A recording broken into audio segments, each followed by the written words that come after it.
Inihayag ng Philippine Coast Guard o PCG na wala silang nakitang oil spill maliban sa lugar malapit sa Ground Zero kung saan lumubog ang MTKR Terra Nova.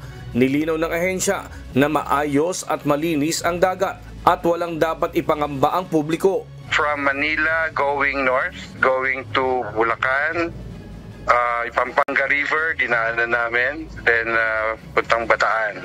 Then we went to the Ground Zero. Saan po kayo nakakita, sir, ng parang minimal? Doon sa Ground Zero itself. Pero yung katabing probinsya po ba, meron po ba?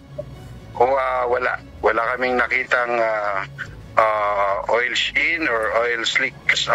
So kung mayroon mang reports na may mga naglandfall, yan yung mga nauna siguro. Everything is under control. Walang mga bagong slicks na nakita. Lahat ng dagat sa paligid ay malinis. Yung Hagonoy, tiningnan din namin, wala yung umiikot na post ng isang grupo. Wala kaming makitang ganon. Malinis yung Hagonoy. Bukod sa aerial survey, gumamit din ng barko upang pumalaot sa kinaroroonan ng MTKR Terra Nova. Sa kanilang obserbasyon, minimal o kaunti lang ang nakitang traces ng langis. Kasama ang ilang miyembro ng media, nagtungo ang PCG malapit sa ground kung saan lumubog ang MT Terra Nova. Mula sa nasa 300 meters na layo mula sa pinaglubugan ng oil tanker, minimal ang oil sheen na nakita ng PCG.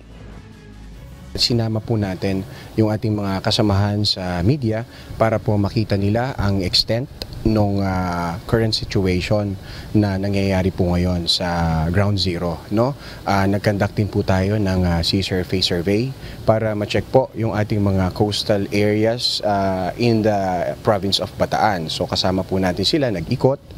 Lumapit po tayo dun sa Ground Zero ng 700 meters up to 500 meters up to 300 meters.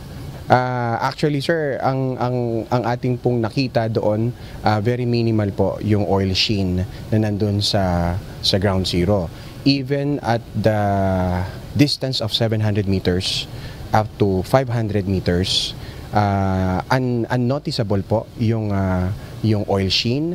Nakakita lang po kami ng manipis na oil sheen sa area po ng 300 meters. Ayon sa PCG, hinihintay pa nilang makumpleto ang pagsiselyo ng mga bulb ng tangke bago simulan ang siphoning o paghigop sa langis. Kailangan umanong higupin ang nasa 300,000 liters ng langis para umangat ang MTKR Terra Nova. Target ng PCG na mahigop ang nasa 50 to 60,000 na langis kada araw.